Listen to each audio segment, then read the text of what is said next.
बिस्मिल्लाहिर्रहमानिर्रहीम। आज हमने डिस्कस करना है फंक्शन का टॉपिक। फंक्शन क्या होता है? A specific type of a relation is called function. What is relation? Relation क्या है? The subset of a Cartesian product is called relation.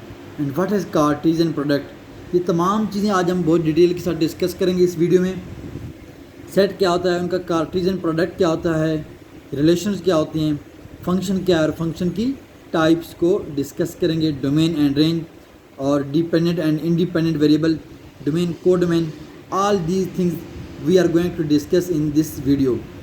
तो फंक्शन का कंसेप्ट डिटेल से अंडरस्टैंड करने के लिए और इसकी टाइप्स को, डोमेन और रेंज को, इसकी कॉरस्पॉन्डेंस को अंडरस्टैंड करने के लिए ये कंप्लीट वीडियो देखना बहुत ज़रूरी है। तो हम स्टार्ट लेते हैं जी फंक्शन से। तो सबसे पहले हम देखेंगे सेट क्या है। A collection of well defined and distinct objects is called set.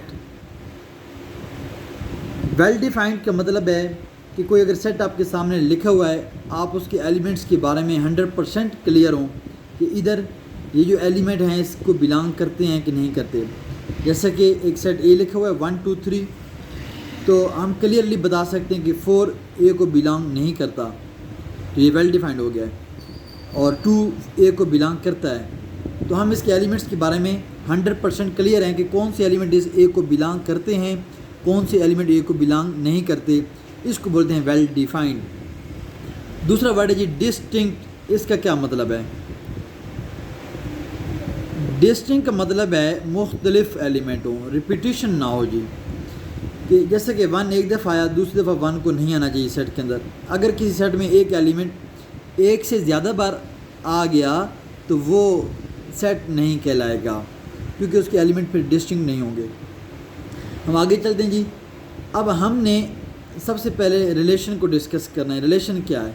क्योंकि फंक्शन जो है वो एक रिलेशन की स्पेशल टाइप होती है। पहले हम रिलेशन को डिस्कस करेंगे। अच्छा, उसके लिए हम देखें, दो सेट ले रहे हैं। एक सेट ए है हमारे पास जिसके एलिमेंट है 1 2 3, एक सेट बी है उसके एलिमेंट है ए एंड बी। अच्छा, ये जस्ट मैंने दो सेटों को डिस्टिंग्विश करने के लिए एक में अल्फ़ाबेट लिए हैं और एक में 3 एलिमेंट लिए हैं, जस्ट अपनी आसानी के लिए। आप कोई भी दो सेट कंसिडर कर सकते हैं। अब हम इन दो सेटों का प्रोडक्ट लेंगे, ए क्रॉस बी। अच्छा, जिस तरह हम नंबरों को मल्टीप्लाई करते हैं, 1 मल्टीप्लाई बाई 2, 2 मल्टीप्लाई बाई 3, तो इसी तरह हम सेटों को भी मल्टीप्लाई करेंगे। लेकिन जो सेटों की मल्टीप्लिकेशन है इसको हम बोलेंगे कार्टेशियन प्रोडक्ट। चलें, अब किस तरह मल्टीप्लाई करना है। ए क्रॉस बी, सबसे पहले सेट ए लिखेंगे, उसके बाद हम सेट बी लिखेंगे उसकी वैल्यू।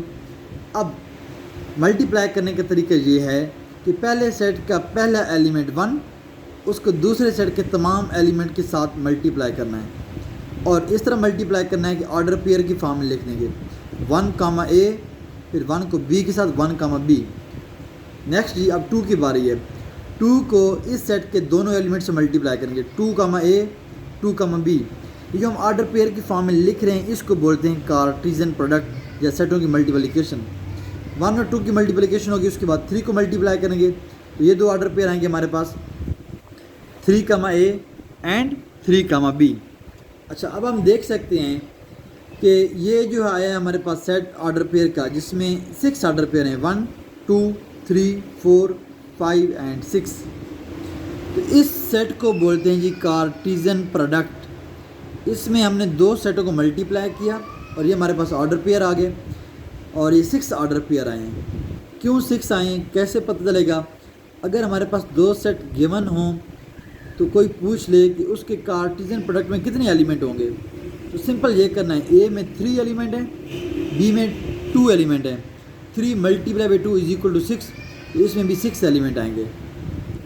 अच्छा, ये जो हमारे पास कार्टेशियन प्रोडक्ट एक सेट आ गया है जिसके अंदर 6 एलिमेंट हैं, 6 ऑर्डर पेयर हैं। अब इसके देखें सबसेट कितने आएंगे। अगर हम इसके सबसेट फाइंड करें, और इसके नंबर ऑफ़ सबसेट फाइंड करने का फार्मूला ये है 2 raise power n, n number of elements. अब ये 6 एलिमेंट है, तो 2 raise power 6 is equal to 64। ये जो हमारे पास कार्टेशियन प्रोडक्ट आया है इसके total 2 raise power 6 that is 64 subsets आएंगे। अच्छा, कार्टीजन प्रोडक्ट के जो सबसेट हैं उन्हीं का नाम होता है रिलेशन। हम ये 64 रिलेशन सारे के सारे नहीं लिखेंगे और ना ही हमने फाइंड करने हैं, तो इसमें से कुछ रिलेशन में लिखना चाहूँगा। रिलेशन को हम इन जनरल आर से डिनोट करते हैं। R1 is equal to empty set आएगा, R2 हमारे पास सिंगल्टन सेट, मतलब एक single order pair 1A 1B इसका बनाएं। R3 उसमें आएगा जी 1B। पहले हम सिंगल्टन सबसेट लिखेंगे, फिर दो दो एलिमेंट के लिखेंगे, फिर तीन तीन के, चार चार के, एंड पर जाके ये पूरा सेट रिपीट हो जाएगा और ये टोटल 64 सबसेट आएंगे। इन्हीं कार्टीजन प्रोडक्ट के सबसेट का नाम है रिलेशन। तो इसके 64 रिलेशन आएंगे जी। अच्छा, अब जो ये जो रिलेशन है इनमें से कुछ रिलेशन फंक्शन होंगे और कुछ रिलेशन फंक्शन नहीं होंगे। कौन से रिलेशन फंक्शन होंगे, कौन से रिलेशन फंक्शन नहीं होंगे, उसको जांचने के लिए, समझने के लिए 2 पॉइंट का होना ज़रूरी है। तो सबसे पहले मैं कुछ रिलेशन लिख लेता हूँ इन जनरल। एक कोई रिलेशन आ रहा है फॉर एग्जांपल, इसमें ऑर्डर पेयर अपनी मर्ज़ी से हम लिख रहे हैं 1A 2B 3A 3B, ये एक रिलेशन है, ये कोई इसका सबसेट होगा। फिर हम कोई और रिलेशन लिखते हैं। अब हमने समझना ये है कि कौन से रिलेशन फंक्शन है, कौन से रिलेशन फंक्शन नहीं है। चलिए जी, नेक्स्ट मैं लिख देता हूँ 2A 3B, ये रिलेशन, ये भी उस कार्टीजन प्रोडक्ट का कोई ना कोई सबसेट होगा, किसी नंबर पर आएगा। इसी तरह से हम कोई और लिख लेते हैं, R is equal to R is equal to 1B 2A 3A। ये जी हमारे पास R1 R2 एंड R3 ये 3 रिलेशन है। अब हमने देखना है कि इनमें से कौन सा रिलेशन फंक्शन है, कौन सा रिलेशन फंक्शन नहीं है। तो इसके लिए अच्छा, इससे पहले हम डोमेन और रेंज को डिस्कस करेंगे। जो R1 रिलेशन है इसके अंदर 1 2 3 4 ऑर्डर पेयर हैं। हर ऑर्डर पेयर का जो फर्स्ट एलिमेंट है इसको बोलते हैं एलिमेंट ऑफ डोमेन। R1 की डोमेन 1 2 3 3 दो दफ़ा आया है, लेकिन हम जस्ट एक दफ़ा लिखेंगे। डोमेन को लिखने का तरीका ये, domain of R1 is equal to order pair का जस्ट फर्स्ट एलिमेंट उठा लें, उसका एक सेट बना दें 1 2 3, ये R1 की डोमेन आ गई है। अच्छा जी, देखना ये है कि क्या डोमेन जो आई है उस रिलेशन की, वो जो दो सेटों को हमने मल्टीप्लाई किया था A और B को, ये पहला सेट A है, दूसरा सेट B है, तो डोमेन इस फर्स्ट सेट के इक्वल होनी चाहिए। अच्छा, फर्स्ट सेट के एलिमेंट है 1 2 एंड 3। अब आप देख सकते हैं कि डोमेन के एलिमेंट भी R1 के 1 2 3 आ गए। This is equal to first set A। अच्छा, अभी एक पॉइंट ये है कि डोमेन फर्स्ट सेट A के इक्वल होनी चाहिए। अभी दूसरा पॉइंट भी है कि वो ये है कि डोमेन के जो एलिमेंट हैं वो रिपीट नहीं होने चाहिए, डज नॉट रिपीट। तो R1 में अगर देखें, इसकी जो डोमेन के एलिमेंट हैं वो तो 1 2 3 हैं, फर्स्ट सेट A के इक्वल भी हैं, लेकिन इसमें अगर आप गौर करें 3 दो दफ़ा रिपीट हो गया है। इस ऑर्डर पेयर में भी फर्स्ट एलिमेंट 3 है, उसमें भी 3 है, इस वजह से R1 फंक्शन नहीं है, इज़ नॉट अ फंक्शन। अच्छा जी, R2 की अगर बात करें तो इसके जो ऑर्डर पेयर के फर्स्ट एलिमेंट है 2 और 3, इसमें 1 नहीं है। तो domain of R2 is equal to 2 and 3, this is not is equal to set A। ये पहले सेट A के इक्वल नहीं है, क्योंकि A के जो एलिमेंट हैं वो 3 हैं, 1 2 एंड 3। तो देयरफॉर R2 जो रिलेशन है ये भी हमारे पास फंक्शन नहीं है, नॉट अ फंक्शन। अब हम R3 को देखते हैं। R3 की जो डोमेन है वो है 1, 2 एंड 3। तो domain of R3 is equal to इसकी ऑर्डर पेयर का first element 1, then 2 and 3, 1, 2 and 3, this is equal to set A. पहली बात पूरी हो गई। दूसरी बात 1 दोबारा किसी और ऑर्डर पेयर का फर्स्ट एलिमेंट 1 नहीं है, 2 किसी भी ऑर्डर पेयर का फर्स्ट एलिमेंट 2 नहीं है, एक ही दफ़ा आया, 3 भी एक ही दफ़ा आया। अच्छा, ये यूनिक एलिमेंट है। तो R3 इज़ अ फंक्शन।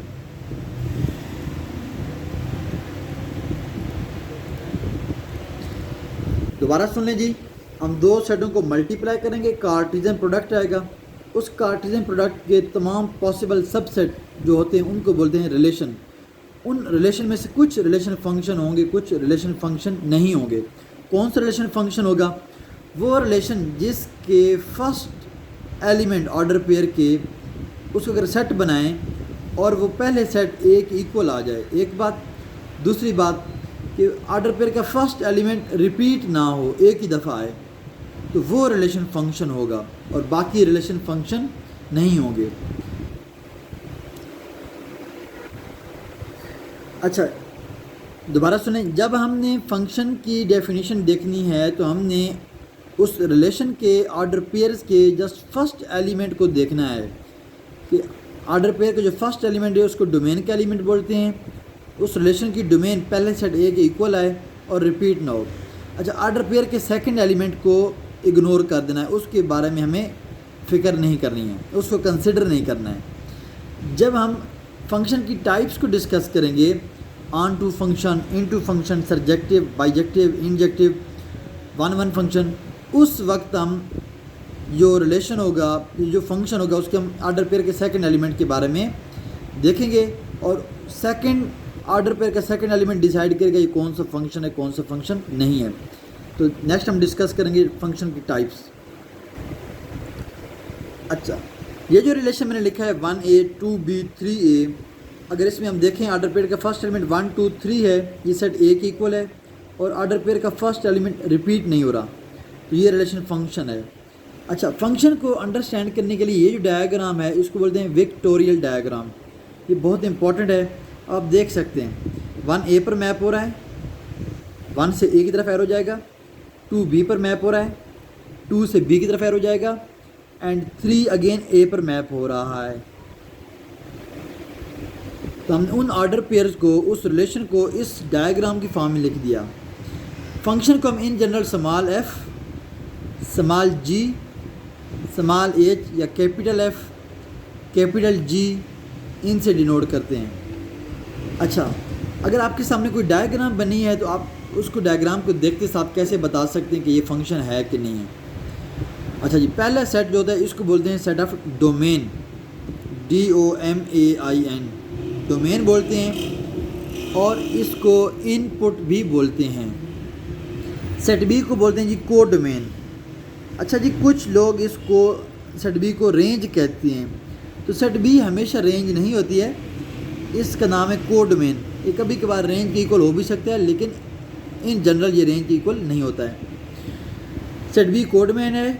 अब देखें, डोमेन के सारे एलिमेंट यूज़ होने चाहिए, डोमेन सेट ए के इक्वल होना चाहिए, कोई भी एलिमेंट बाकी नहीं रहना चाहिए, एक बात। अच्छा जी, कोई भी एलिमेंट से 2 एरो नहीं जाने चाहिए। मैं इसके साथ एक और डायग्राम बना देता हूँ। ये कोई हम रिलेशन लिख रहे हैं, F है या R इसका नाम है, ये सेट X है, ये सेट Y है। अब इसमें जी एलिमेंट है सेट X में 1, 2, 3, सेट Y में एलिमेंट है A, B, C। अब जी 1 से A पर मिला दिया, 2 से B पर मिला दिया, तो अब ये जो रिलेशन है ये फंक्शन नहीं, क्योंकि इसमें 3 से कोई एरो नहीं जा रहा, 3 यूज़ नहीं हुआ, एक बात। चलें जी, अब 3 को B पर मिला दिया, अब ये फंक्शन है। अच्छा, अगर इन तीनों में से किसी और एलिमेंट को, किसी भी एलिमेंट को मैं किसी दूसरे एलिमेंट पर भी मैप करवा दूँ, 1 को A पर मैप कराया हुआ है, 1 को जी C पर भी मैप करवा देते हैं। अब 1 रिपीट हो गया, 1A एक ऑर्डर पेयर बन गया, दूसरा ऑर्डर पेयर 1C आ गया है, इसमें 1 रिपीट हो गया है, इसलिए अब ये रिलेशन फंक्शन नहीं है। तो डायग्राम अगर हमारे सामने बनी है तो हमने जस्ट ये चेक करना है कि फर्स्ट सेट के सारे एलिमेंट यूज़ हों और हर एलिमेंट से एक एरो लाइन जानी चाहिए, एक से ज़्यादा नहीं जानी चाहिए। तो वो डायग्राम, वो जो रिलेशन होगा वो रिलेशन फंक्शन होगा। चलिए let's now we discuss the types of a function. Types of a function. सबसे पहले जी हमारे पास फंक्शन की टाइप है इनटू फंक्शन। Into function. दूसरा फंक्शन की जो टाइप है उसका नाम है ऑन टू फंक्शन। इसको ऑन टू फंक्शन भी बोलते हैं और इसका एक और नाम है और सरजेक्टिव फंक्शन। सरजेक्टिव फंक्शन। इनटू और ऑन टू में बहुत ही माइनर सा डिफरेंस है। ये मैं डायग्राम बनाकर क्लियर कर देता हूँ। ये हमारे पास कोई फंक्शन लिखा हुआ है। अच्छा, into function, onto function, ये फंक्शन तो होंगे, फंक्शन की डेफिनेशन को फुलफिल करेंगे। मतलब पहला सेट जो है उसके सारे एलिमेंट यूज़ होंगे और रिपीट नहीं होंगे। अब जब हमने इसकी टाइप्स को देखना है, अब हम सेकंड जो सेट है कोड डोमेन, उसको देखकर बताएंगे कि कौन सा फंक्शन है। ये सेट x है, ये सेट y है। अच्छा, साथ ही मैं क्लियर कर दूं कि रेंज क्या होती है और कोड डोमेन में फ़र्क क्या है। रेंज और कोड डोमेन में फ़र्क ये है कि जैसे कि ये अब डायग्राम है, इसमें सेट b है और इसके दोनों एलिमेंट इन दोनों सेटों के साथ इसकी इमेज बन चुके हैं। तो इसकी जो f फंक्शन है, इसकी जो रेंज है इस वक्त, range of f is equal to वो है a, b। ठीक हो गया। This is equal to set b also. लेकिन अगर सेट b में कोई और भी एलिमेंट है c और d, तो अब जो इस सेट की फंक्शन की जो रेंज है वो ओनली a b है, c d नहीं है। इस केस में ये जो रेंज है वो सेट b के इक्वल नहीं है, इसलिए सेट b को बोलते हैं कोड डोमेन। और रेंज जस्ट वो एलिमेंट हैं जो किसी न किसी पहले सेट के एलिमेंट की इमेज होंगे। तो a 1 की इमेज है, b 2 की इमेज है, c और d किसी की इमेज नहीं है। लिहाजा a और b रेंज के एलिमेंट हैं, ये दो आउटपुट हैं। तो set b a b c d उसके 4 एलिमेंट हैं। लिहाजा इस केस में जो रेंज है वो सेट b का प्रॉपर सबसेट है। Range of this function f इस प्रॉपर सबसेट है b। हम डिस्कस कर रहे थे कि टाइप्स ऑफ फंक्शन। पहली type into function. Into function की डायग्राम देखें। इनटू फंक्शन में कोड डोमेन के सारे एलिमेंट यूज़ नहीं हुए। सी को देख सकते हैं, सी सेट एक्स के किसी भी एलिमेंट के साथ मैप नहीं हो रहा, सी किसी भी एलिमेंट की इमेज नहीं है। अच्छा, जब दूसरे सेट के सेट वाई के सारे एलिमेंट अगर यूज़ ना हों तो उस फंक्शन को बोलते हैं इनटू फंक्शन। इसके बरक्स दूसरा ऑन टू फंक्शन है। इसमें आप देख सकते हैं सेट वाई के 2 एलिमेंट हैं, दोनों के दोनों यूज़ हुए हैं। सेट वाई के 3 एलिमेंट हैं, तीनों के तीनों यूज़ हो चुके हैं। सेट एक्स के किसी न किसी एलिमेंट की वो इमेज हैं। अगर दूसरे सेट के सारे एलिमेंट यूज़ हो जाएं तो उसको बोलते हैं ये ऑन टू फंक्शन है। अगर दूसरे सेट के सारे एलिमेंट यूज़ ना हो तो उसको बोलते हैं ये हमारे पास इनटू फंक्शन है। मैथमेटिकली यूँ लिखते हैं जी, इस सेट की अब रेंज है a और b और सेट y है a b c। इस वक्त आप देख सकते हैं रेंज सेट y का प्रॉपर सबसेट है। और जबकि यहाँ पर ऑन टू फंक्शन में इस f की जो रेंज है या इस f की जो रेंज है वो दूसरे सेट y के इक्वल है। तो ये जी मेजर डिफरेंस है ऑन टू फंक्शन में और इन टू फंक्शन में। नेक्स्ट हम फंक्शन की टाइप डिस्कस करते हैं one one function. One one function, ये एक हमारे पास डायग्राम है। कोई फंक्शन में लिख रहा हूँ f, इसकी पहला सेट x है, दूसरा सेट y है। x के एलिमेंट है 1 2 3, सेट y के एलिमेंट हैं a b c d। 1 a पर मिल रहा है, 2 b पर मिल रहा है, 3 c पर मिल रहा है। अच्छा जी, अब वन वन फंक्शन को क्लियर कैसे करना है कि ये वन वन कोरस्पॉन्डेंस है। 1 से एक एरो जा रहा है a की तरफ, a b सिर्फ 1 की इमेज है, इसके अलावा किसी और की इमेज नहीं है। 2 की a की इमेज है b और बी सिर्फ 2 की इमेज है, तो इसमें 1-1 कॉरस्पॉन्डेंस है। अच्छा, इसके बरक्स यहाँ पर देखें, यहाँ पर बी 2 की भी इमेज है, 2 3 की भी इमेज है, तो ये जो फंक्शन है दिस इज़ नॉट 1-1 फंक्शन।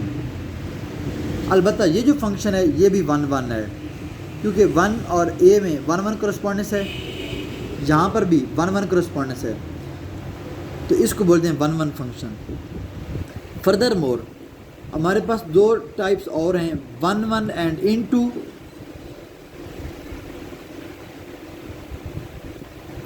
एक टाइप ये है और आखिरी टाइप है 1-1 and onto. 1-1 and onto function. अच्छा, 1-1 एंड ऑन टू ये 2 प्रॉपर्टी जिस फंक्शन पर हो उसका नाम होता है बाइजेक्टिव फंक्शन, भी उसको बोलते हैं बाइजेक्टिव। तो 1-1 एंड इनटू फंक्शन को बोलते हैं इंजेक्टिव फंक्शन, INJECTIV, इंजेक्टिव। वो फंक्शन जो 1-1 भी हो और इनटू भी हो उसको बोलते हैं इंजेक्टिव। जैसा कि अब आप ये देख सकते हैं, ये फंक्शन 1-1 भी है और इनटू भी है, क्योंकि इसमें डी यूज़ नहीं हुआ है, और बाकी में 1-1 कॉरस्पॉन्डेंस है। इस फंक्शन में 2 प्रॉपर्टीज़ हैं, एक है 1-1, दूसरा है into. This function is injective function. Injective function या 1-1 एंड इनटू आपको समझ आ गया। लास्ट वन है जी bijective function, 1-1 and onto. वो फंक्शन जो 1-1 भी हो और ऑन टू भी हो, जैसे कि इस फंक्शन को देख लें, इसमें 1-1 कॉरस्पॉन्डेंस है और ये ऑन टू है, मतलब सेट वाई के भी सारे एलिमेंट यूज़ हो चुके हैं, तो ये ऑन टू है, इसलिए ये फंक्शन जो है वो बाइजेक्टिव फंक्शन है। और ये जो फंक्शन है इसमें सारे एलिमेंट यूज़ नहीं हुए सेट वाई के, ये 1-1 तो है लेकिन इन टू है।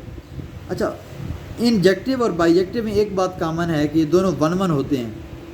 अच्छा, 1-1 के साथ अगर इन टू हो तो वो होता है इंजेक्टिव, और अगर 1-1 के साथ ऑन टू हो तो ये होता है bijective. Thank you so much, अल्लाह हाफिज़।